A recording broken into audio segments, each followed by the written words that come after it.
अगर आपकी उम्र 20 साल से ज़्यादा है तो ये वीडियो ज़रूर देखिए। ये वीडियो आपके जीवन के अगले मोड़ पे, हर मोड़ पे काम आने वाली है और इसमें जो बातें बताऊँगा मैं, आपको बहुत सारी काम आएँगी। नर्मदा जी को आप सभी जानते हैं, अगर मुझे जानते हैं तो। नर्मदा जी एक नदी है, नदी रूप में हम उनको देखते हैं। नदी रूप में एक्चुअल में है वो और उसी रूप से हम उनसे क्या सीख सकते हैं? माँ नर्मदा जी से, क्या सीख सकते हैं उनसे? और उनसे वो छोटी-छोटी बातें सीख के हम अपने जीवन में उसको प्रयोग करके वो कैसे आगे बढ़ सकते हैं हम। और हर इंसान को ये काम आने वाली चीज़ें हैं। हर इंसान को बहुत छोटी बातें हैं लेकिन प्रभाव उनका बहुत बड़ा है।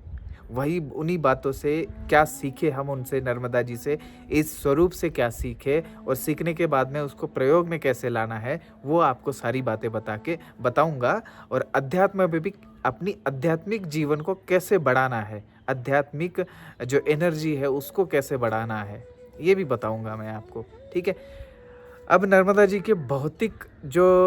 जी से जो भौतिक चीज़ें हम बना सकते हैं या फिर उससे सीख सकते हैं, वो तो सभी लोगों को पता है कि हम परिक्रमा कर रहे हैं तो उनमें क्या-क्या भौतिक चीज़ें होती है। कुछ लोग खाना बनाना नहीं जानते तो खाना बनाना सीख जाते हैं, कुछ लोग बाहर ट्रैवल करना नहीं जानते हैं तो वो सीख जाते हैं, कुछ लोग अकेला नहीं रह सकते तो वो सीख जाते हैं। कुछ लोग होते हैं कि बहुत लिमिटेड लाइफ होती है उनकी, तो सोशलाइज़ होना सीख जाते हैं। तो ऐसा बहुत सारी बातें सीख जाते हैं। कुछ लोग प्रकृति के साथ में नहीं रह सकते हैं, शहरों में बंद कमरों में रह जाते हैं, तो वो थोड़ा खुल के जी सकते हैं यहाँ पे। तो ये तो सारी भौतिक चीज़ें हो गई। अब आप अंदर से कैसे बदलोगे आप? जब अंदर से आदमी बदलता है, अंदर से बदलने के बाद में माइंडसेट और उसका मन पक्का हो जाता है। पक्का होने के बाद में वो भौतिक चीज़ों से बहुत आसानी से लड़ जाता है। कितने से बड़ी-बड़ी दिक्कतें आ जाए, तो वो आसानी से लड़ जाता है। अब आपको कैसा लड़ना है? नर्मदा जी का एक स्वरूप है। नर्मदा जी का क्या स्वरूप है?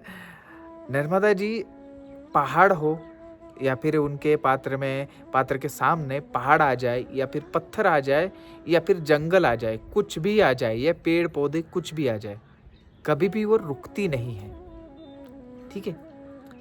सहस्त्रबाहु ने सहस्त्रधारा पे उनको रोकने की कोशिश की थी।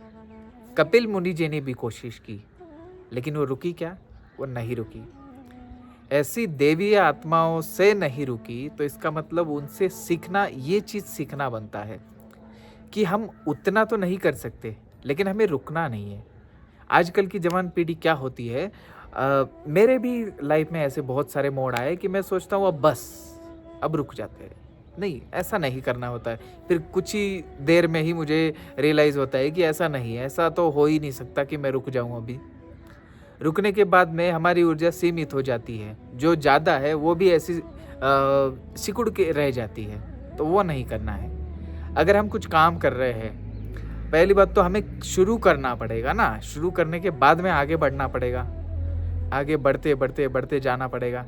अगर हमने शुरुआत की है, अगर हम उसका एंड नहीं कर रहे हैं, तो वो बेइज़्ज़ती उस काम की है और आपकी खुद की है।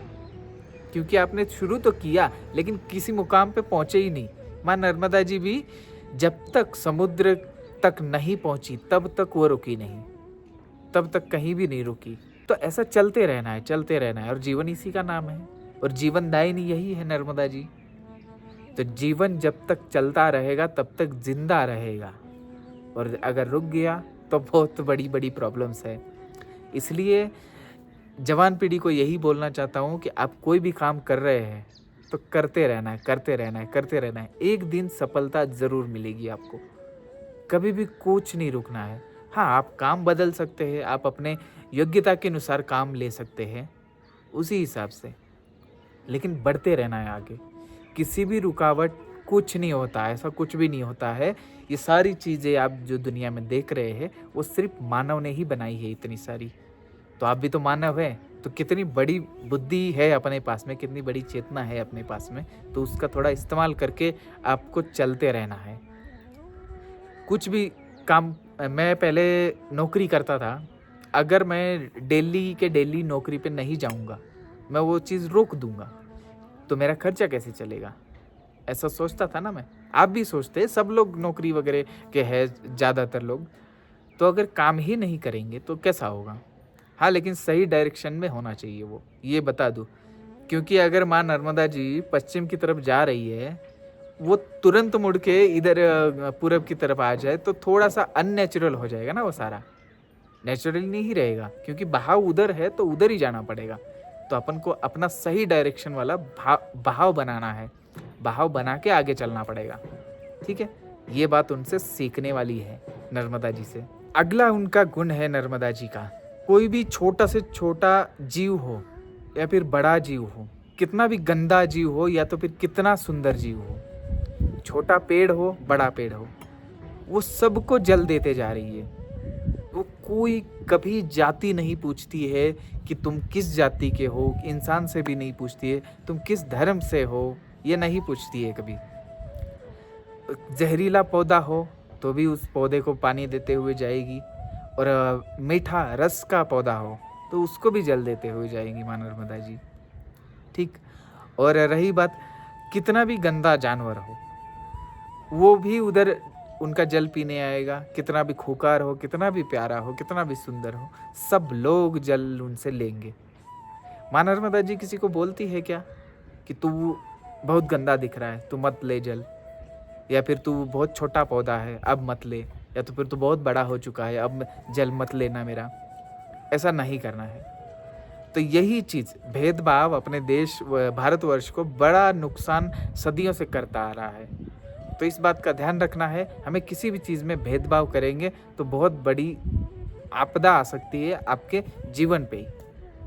और वो ये भेदभाव वाला सिस्टम ना कैसा होता है, इकट्ठा होता है, सदियों से इकट्ठा होता रहता है, फिर एक दिन ब्लास्ट हो जाता है। ऐसा ही हुआ है।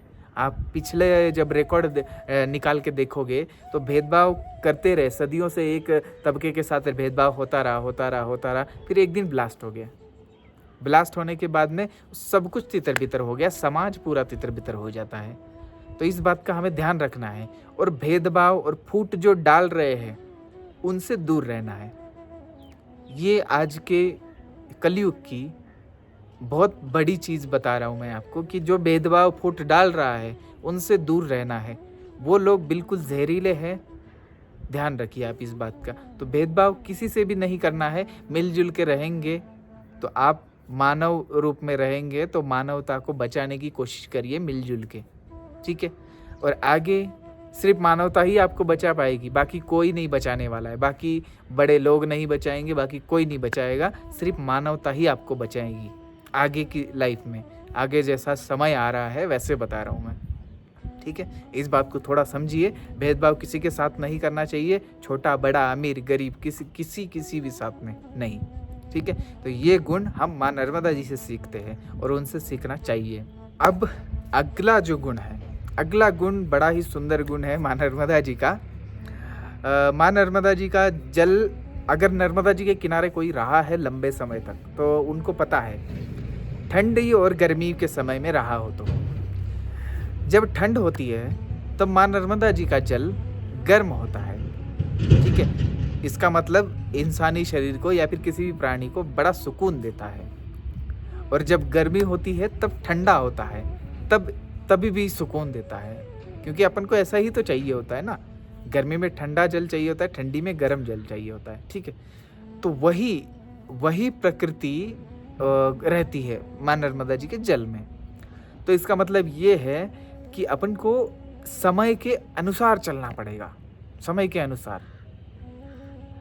अगर आज टेक्नोलॉजी का ज़माना है तो आपको टेक्नोलॉजी के हिसाब से चलना पड़ेगा, लेकिन इतना भी नहीं टेक्नोलॉजी के हिसाब से, लेकिन उसके साथ में तो चलना पड़ेगा। ज़्यादा आगे नहीं जाना है, ज़्यादा पीछे नहीं रहना है, उसके साथ चलना पड़ेगा। टेक्नोलॉजी नहीं सीखता है तो आज पीछे रह जाएगा थोड़ा सा। और हम पिछला जब ऋषि मुनियों की बात करें तो उस समय की टेक्नोलॉजी ऋषि मुनि लाते थे, वो उस समय के वैज्ञानिक थे, तब उस टेक्नोलॉजी को बाकी समाज यूज़ करता था। अगर वो उस टाइम बोल देता है कि हम उसको यूज़ नहीं करेंगे तो वो समाज तो वैसे ही रह जाता ना, वो तो फिर जंगलों में ही खाते पीते रहते, तब धर्म स्थापित नहीं होता। ये सब कुछ इतना विश्व गुरु नहीं रहता। पहले की बात कर रहा हूँ मैं, पहले विश्व गुरु था, अब का पता नहीं।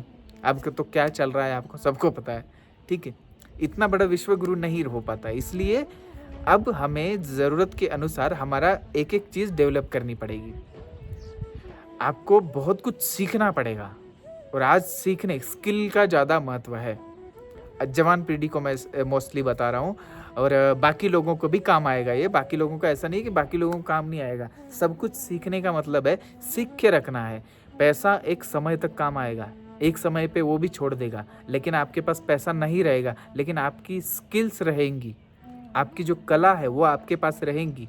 वो कला कोई छीन नहीं सकता है।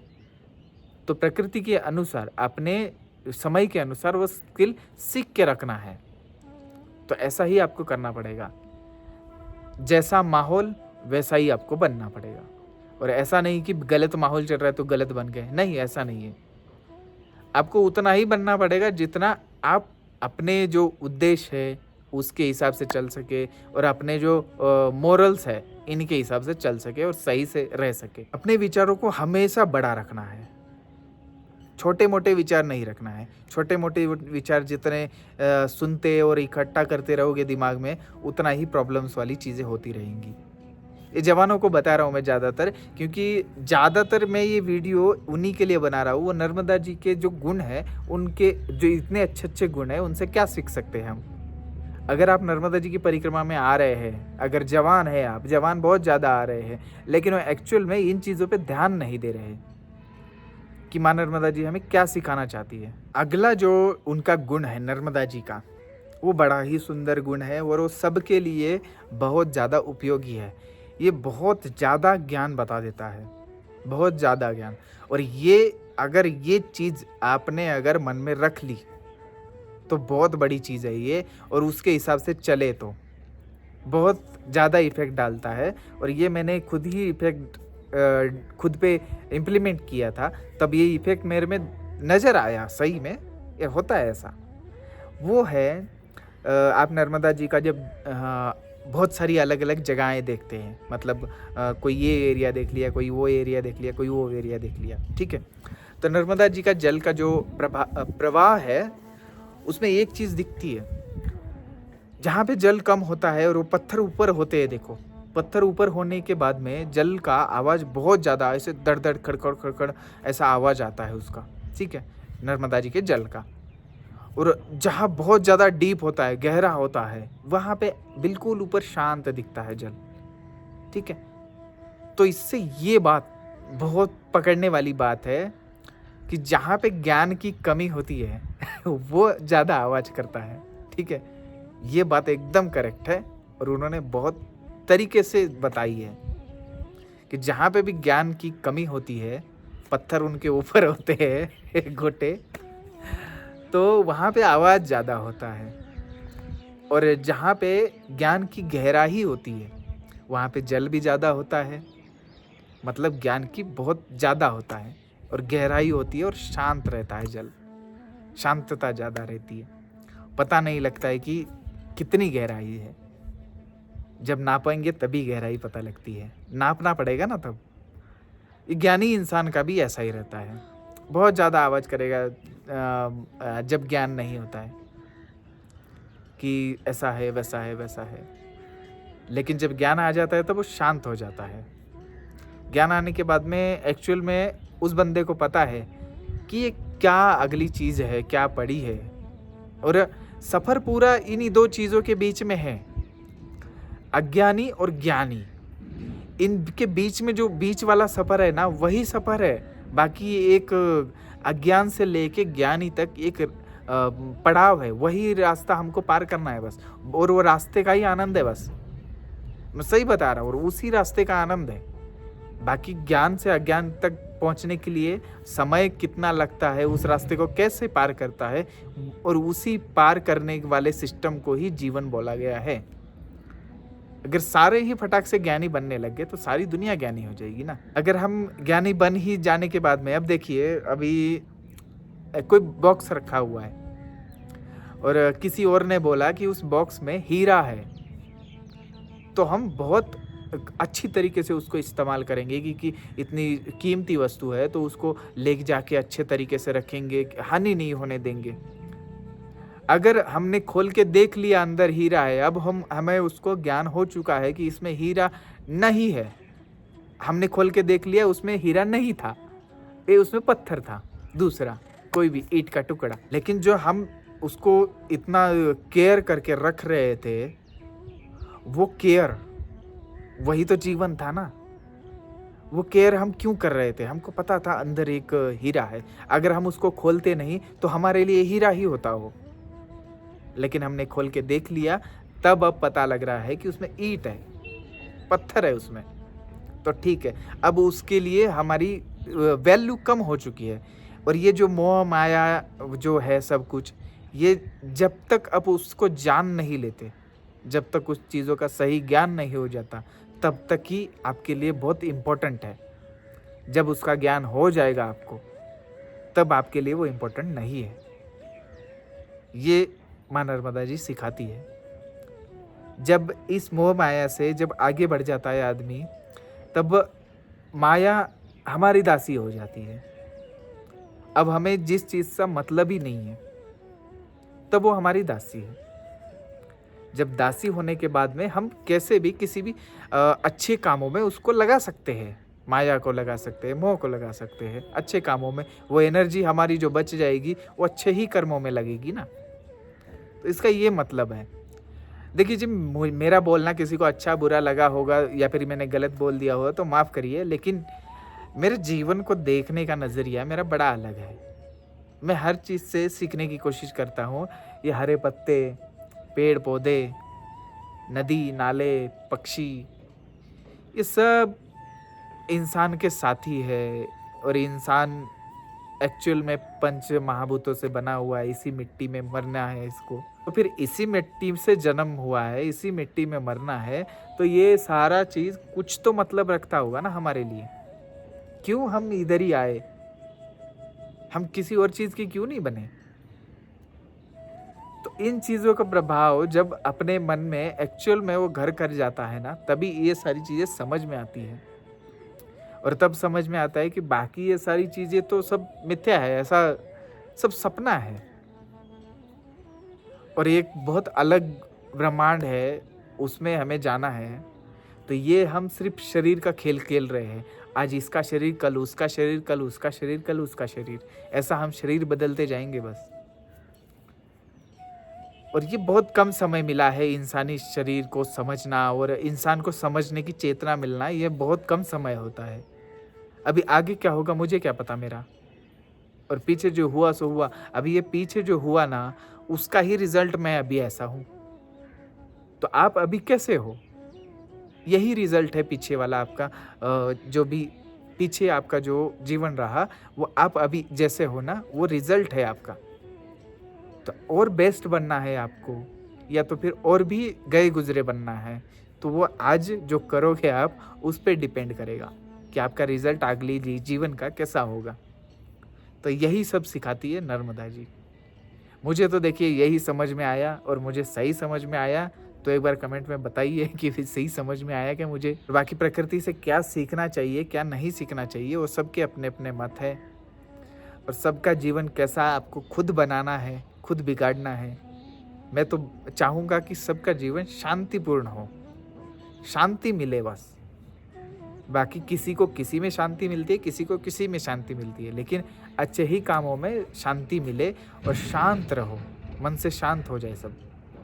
क्योंकि शांत ना होने के वजह से ही बहुत सारे पाप हमारे घटते रहते हैं। जब विचलित हो जाता है तब प्रॉब्लम्स अपने आप खींच लेती है, वो विचलितता अपने आप खींच लेती है। लेकिन जब शांत हो जाता हूँ तब ऐसा लगता है कि यार कुछ प्रॉब्लम कभी थी ही नहीं, मैं सिर्फ सोच रहा था। और वो मन की विचलितता है, एक्चुअल में ऐसा कुछ भी था नहीं और ना होगा। ना पीछे था, ना अभी है, ना होगा। ऐसा कोई प्रॉब्लम था नहीं। और बाकी जो प्रॉब्लम है वो बहुत छोटे हैं, बहुत टेम्परेरी है। वो आज है तो कल नहीं होंगे, और आज नहीं है तो कल ऐसा नहीं होगा कि कल आएंगे नहीं, आ सकते हैं ना। कोई भी समय के हिसाब से होता है सब कुछ। और समय कितना बलवान है आपको पता ही है। जो आज सुख है वो कल नहीं रहेगा, अगर आज दुख भी है तो वो भी कल नहीं रहेगा। कैसी लगी वीडियो ये भी बता दीजिए, ठीक है? और आपके कुछ मत हो तो आप ज़रूर लिखिए कमेंट में, मैं ज़रूर पढ़ूँगा। और माँ नर्मदा जी की कृपा से आप सभी लोग सुखी और शांति रहे बस आपके जीवन में। और पेड़-पौधा लगाते रहिए, उनको बड़ा करिए, पेड़-पौधे ही हमारा अगला जीवन है, बाकी कुछ नहीं बचाएगा अभी अपन को क्लाइमेट चेंज से, ठीक है? और प्राणियों की सेवा करिए, वो अपने साथी है, उनके साथ में रहने की कोशिश करिए, उनको बचाने की कोशिश करिए। सभी प्राणी, गऊ बिल्ली, कुत्ता, सभी प्राणी, कोई भी प्राणी बचाने का मौका मिले तो मत छोड़िए और पेड़ों को कटने से बचा लीजिए प्लीज़। और पेड़ों को, नए-नए पेड़ों को लगाते रहिए। आज के लिए इतना ही। नर्मदे हर हर महादेव।